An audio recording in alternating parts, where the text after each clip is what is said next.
Capricorns, welcome to your weekly Sidereal Astrology forecast. This is for November 14th to the 20th of 2016. I'm Athen, and this channel is about using the actual constellations in the sky, known as Sidereal Astrology. If you are new to the channel, be sure to check out the link down below because the signs are different, which means your sign might be different, and you'll want to watch this for the right sign.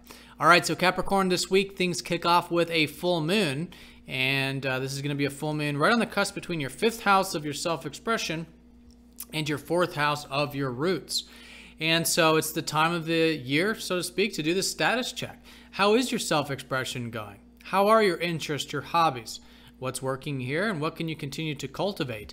A lot of you, this might have to do with a high point involving your children, if you have children in your life, or romance, or creative projects, if it is an external thing like that. But all in all, I think just fundamentally expressing yourself more. And this is what this full moon is showing you, is the importance of this area. The importance of having these things close to your heart, right? And cultivating them and enjoying them and expressing them out into the world. So good to do the status check. And again, to continue to cultivate those things for the coming weeks and months here. The other area is having to do with your roots. Okay, this is the 4th house. This is the house of your home, your family, and your health, or either of those things. And so it's a status check of that, but also a high point, specifically if you've started anything new here 6 months ago, could be a high point. And again, awareness about those things also. So that's right at the beginning of the week. And as we get into Tuesday, Mercury will then be sextiling up to Mars, emphasizing that Mars is actually the dispositor of this 4th, suggesting that right now, it's a really good time, I think, for you to be cultivating your independence and maybe some active energy and physical energy. Mars is in your sign. So really good there for goals, ambitions, drives, personal needs, independence, and all of that in a healthy way, of course. And that can also be what's cultivating of this full moon. And also of this full moon too, this importance of a bit of receptivity and reflection in your life, in a sense of maybe getting some alone time, getting that rest and relaxation, which is of course so important. Venus here could be helping you enjoy and connect to some of those things. All right, so anyways, this sextile though, yeah, could be motivating, could be a bit of drive there. Mercury has recently shifted into your 11th house, so a lot of this is about your aspirations. You could be quite inspired, or there's just an opening there to cultivate that. Maybe do some networking, connect with friends. You know, this has been a very important area. Your ruler's in the 11th, helping you really take this stuff seriously. You know, networking, but also your personal aspirations, anything for the future there. Now, midweek, we do have a very important conjunction. The South Node will be conjoining up to Neptune, which is very significant. This is all about making some changes. And this might have to do with some changes with, for some of you, your finances, some of you, your values in life or the material life. So ask yourself, just like with the full moon, but ask yourself here, how's this area going? Is there any over extremes of the financial or material stuff, in the sense that is there any like dreams or fantasies or illusory things or escaping with it? And maybe there's an under extreme. Maybe there hasn't been enough attention here in this area of your finances and your inner resources, you know, your sense of self-worth, self-reliance. So making the changes that are necessary this week, I think, is very important. This is also that you can be connecting to what truly matters in life, which is that North Node in the 8th house.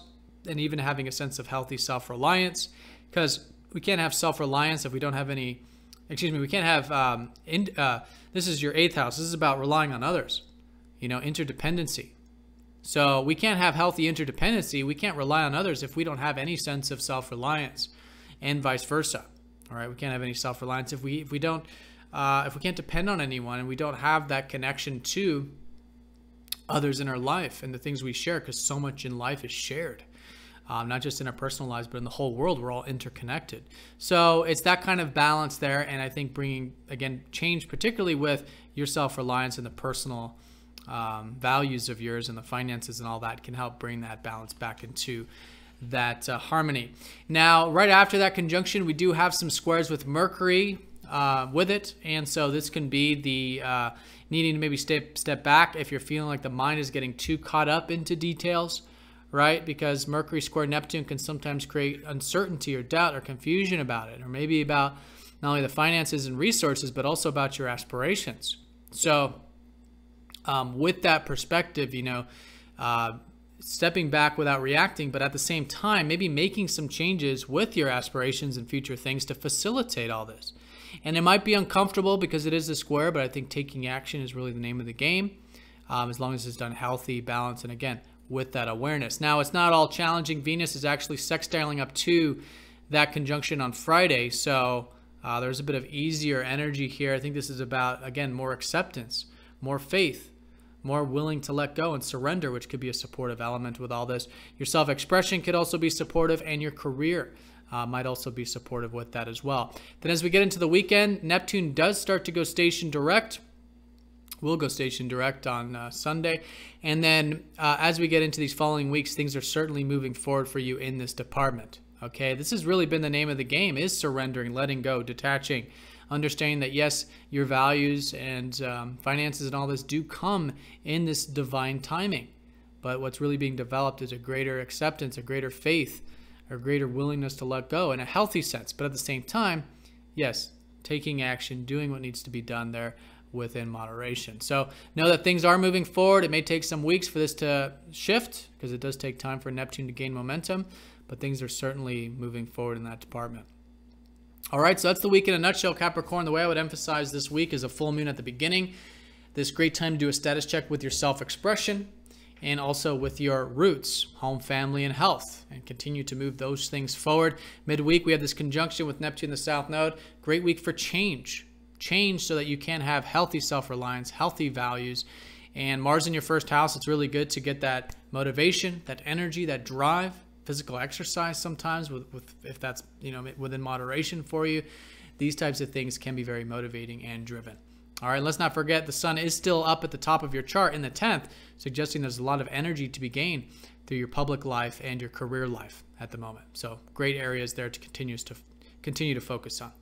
All right, so Capricorn, have a fantastic week. Thank you for watching. I'll see you next week.